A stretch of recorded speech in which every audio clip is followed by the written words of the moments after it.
E seche gi ma oganda mathoth bago nyasi mopogore mag loro higa, onagi manie bombe mopogore imedo jiw mondo mi odonje riwruoge manyalo jologi korka weche dongruok kaachiel kod ohala. Magi ne owach e romo mane obagi gi riwruok mar onagi manitiere Mshomoroni midendo ni Lumo, mabende koni gimor gi okang' magisegoyo nyaka ne gichak riwruogno. Joja oko gi ler mathoth kowuok Mombasa. Ne en mor miel chiemo kod math e nyasi mane obagi kod riwruogo nagi midendo ni Lumo mantiere Mshomoroni e od bura ma Kisauni, Mombasa.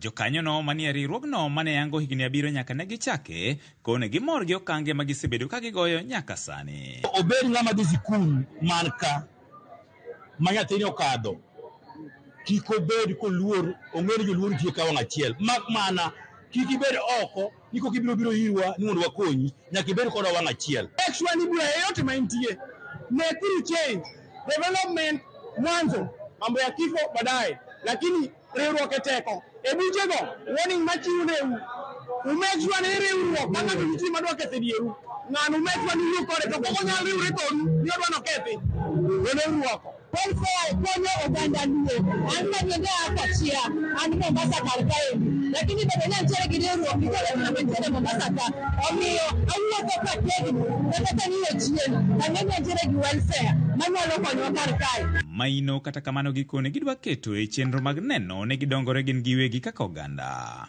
Ma ema gikone biro tieko dhier makidek kwakogi ka gin e boma. Kawuono ne waloro higa, ne wane shere maloro higa, ok mana shere kende, to wabiro mondo washerekea development mwasabedogo. Lumo en group man gi progress.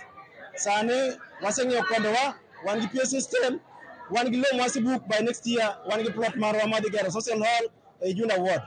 Wan gi plan magi mano kwa chive igani, wan ga dieri ni kata wan wabiro timo gima chal gi nyadogo timo coming next year. Ng'ata kik yie bedo maonge gimoro mimako.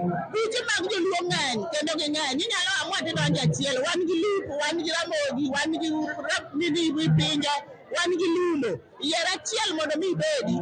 Beatrice Gambo mane en wendo mogwele nyasi no ne opako nagi kuom biro kanyakla kendo loso gi duol achiel gino mokone nyalo tego gi korka weche mag siasa kata kopogore gi dongruoge magitimo. Wipinje is here, which is another welfare. Kogalo is here. Kismio is here, and many others. You know, that also shows you that even the other welfares are all coming together to speak in one voice. And for me, that is the beginning of great impact in socio-economic development among the Luo community. Chakrena denje Lumo, tania mgiga de Lumo. Lakini ya mor, ongebula Mombasa, manyalo bedo gi mor ilani. Daer kwayo joluo man Kisauni ni gibi wariwre nikech kata sani kan wariwre gi buche moko. Magi timore seche gi mathoth riwruoge bago nyasi mag loro higa kendo rango kange magisegoyo mar chopo lek mekgi.